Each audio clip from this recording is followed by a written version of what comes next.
ये जिंदगी मुकम्मल हो जाती है जब आप कुछ नया करने की कोशिश करते हो। मैं मनोज कुमार माँ म्यूजिक रिकॉर्डिंग स्टूडियो डुमरांव के माध्यम से आप सबों के बीच बेटी की अस्मिता को बचाने के लिए कुछ प्रस्तुत करने की कोशिश करता हूँ। बेटी की इज्जत अब नारों में ही जिंदा है, देख कर करतूते इनके भारत माता भी शर्मिंदा है। देखा है मैंने हर साल उस रावण के पुतले को जला दिया जाता है जिसने कभी मां सीता का हरण किया था। उस रावण को हम हर साल जला देते हैं। जिस रावण ने मां सीता का हरण किया, लेकिन मां सीता के इच्छा के विपरीत उसने कभी उन्हें स्पर्श तक नहीं किया।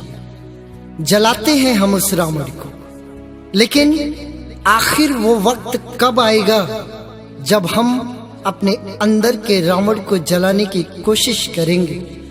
हर रोज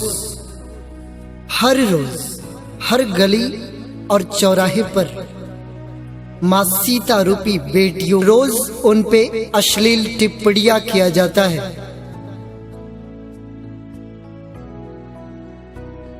दुख तो तब होता है मेरे दोस्त, जो रावण दहन करके निकलते हुए अपने आप को बहुत ऊंचा बताते हुए लोग जब सड़कों पर निकलते हैं तो राह चलती लड़कियों पर अश्लील टिप्पणियां करते हैं। बहुत पहले का एक गाना है जो याद आ जाता है, देख तेरे संसार की हालत क्या हो गई भगवान, कितना बदल गया इंसान।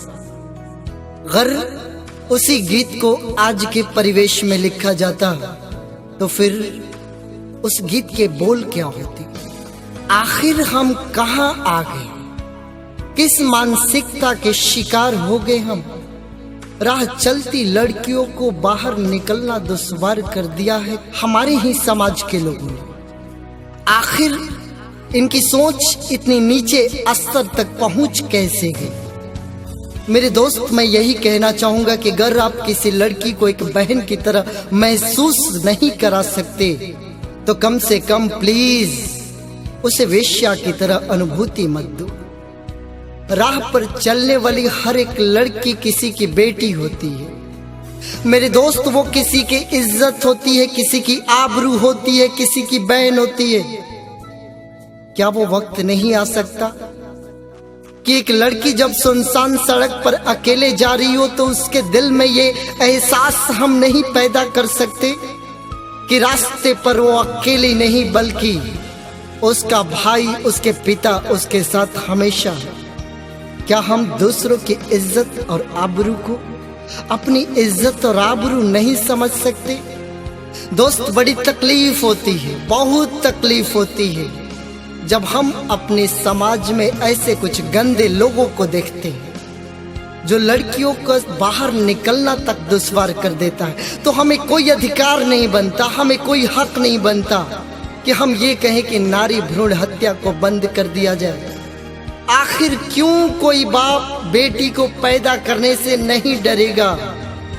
जब वो बाप देखता है सड़क पर कि उसकी बेटी की तरह कितनी लड़कियां इन असामाजिक तत्वों के अश्लील टिप्पणियों का शिकार होती है, तो फिर क्यों नहीं कोई बाप एक बेटी को पैदा करने से डर जाएगा। मैं तो कहता हूं दोस्त कि मत सता किसी बेटी को पाप होगा, क्योंकि तू भी एक रोज किसी बेटी का बाप होगा। आज जो तुझे ख्वाहिश है अपने हवस को मिटाने की, कल तुझे भी जरूरत होगी अपने बेटी को छुपाने की। तकलीफ तो तब होती है दोस्त जब मैं इस बात को सोचता हूं कि जिस तरीके से कुछ युवाओं की मानसिकता गिरती जा रही है। कहना तो नहीं चाहिए दोस्त, लेकिन ऐसा लगता है अगर उसके खुद की बहन भी कोई घर नया कपड़ा पहनकर सड़क पर निकल पड़े और कुछ लोग ऐसे हो चुके हैं कि अगर उस कपड़े में उसने अपने खुद की बहन को नहीं देखा है तो पीछे से वो अपनी बहन पर भी अश्लील टिप्पणी करने को तैयार है। बड़ी दुख होता है दोस्त, मासूम बच्चियों के साथ भी बलात्कार की घटनाएं हो रही है। आए दिन 8 साल की बच्चियों के साथ, 5 साल की बच्चियों के साथ। आखिर ये हमारी मानसिकता कहां पहुंच गई है? हम किस मोड़ पर आ गए हैं? आखिर क्यों ऐसा हो रहा है? भगवान से डर मेरे दोस्त, वो सब देखता है।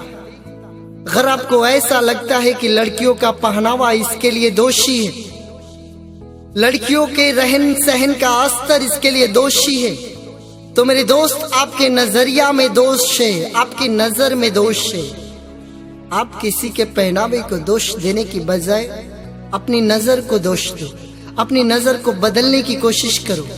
नहीं तो जिस तरीके से हमारा ये समाज आगे चल रहा है, आने वाले दिन में बेटियों का बाहर निकलना दुश्वार हो जाएगा। और ये जो हम नारे लगाते रहते हैं, बेटी बचाओ बेटी पढ़ाओ, ये सारे नारों का कोई तात्पर्य नहीं रह जाता। तो प्लीज मेरी ये गुजारिश है कि अगर इस ऑडियो को सुनकर एक भी ऐसा लड़का